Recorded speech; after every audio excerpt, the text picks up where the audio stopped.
Hello guys, welcome back to my daily blog. তো আজকে তোমরা লাগে একটা ছোট্ট ভিডিও শেয়ার করতেছি। তো সকালে উঠে গেছিলো বাজারে মাংস আনতো, দাবো তখন ঘুমাইছিল। তারপরে বাজার থেকে গিয়া মাংস নিয়ে এলো।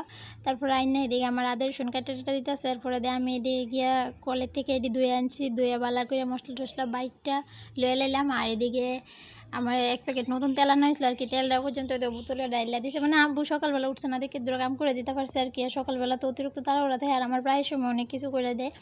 আর এদিকে ওইদিকে মরিচ বাইটটা লইছি, কারণ আমি হাতে ধরতে পারি না, আমি বাটলেও হাতে ধরতে পারি না, মাহানোর সময় হাতে ধরতে পারি না। আর আমি তো বেশিরভাগ সময় মশলা কষাই রান্না করি। তো আজকে কোথাছিল এভাবে মাইকে রান্না করতাম, আর দেখো এটা মাখতাম কি একটা কেরামতি করি। তো একটু একটু করে আমি সব মশলা টসলা দিয়া তেল দিলাম একটু, ওই দাও আমার কেরামতি। কারণ আমি মরিচ একটুও ধরতে পারি না, আমার ধরলেই হাত জ্বালা পুরো করে। আমি এর আগে 1-2 বার চেষ্টা করছি, কিন্তু সারাদিন অতিরিক্ত আমার কষ্ট হয়েছে, তার লেগে মনে আর ধরি না। আমি মরিচের কোনো কিছু করলে আমি এভাবে হাতে প্যাকেট বেঁধে লই। তারপরে এদিকে পিঁয়াজটি করে দিয়ে লাইছি। তো পিঁয়াজটি একটু বাজি বাজি হয়েছে, করে তো মাংসটা দিয়ে লাইলাম, দিয়ে কষে টসে লামাই নিলাম। তো কেমন হয়েছে?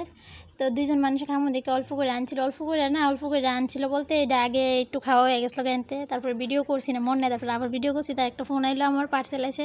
তো গেলাম পার্সেলটা আনতাম। আর আবুর তো দুষ্টামি, তাই নিজে টেয়া দিতে, তো পার্সেলটা লিয়ে নাচতে নাচতে বাইরে ফেললাম। টাটা।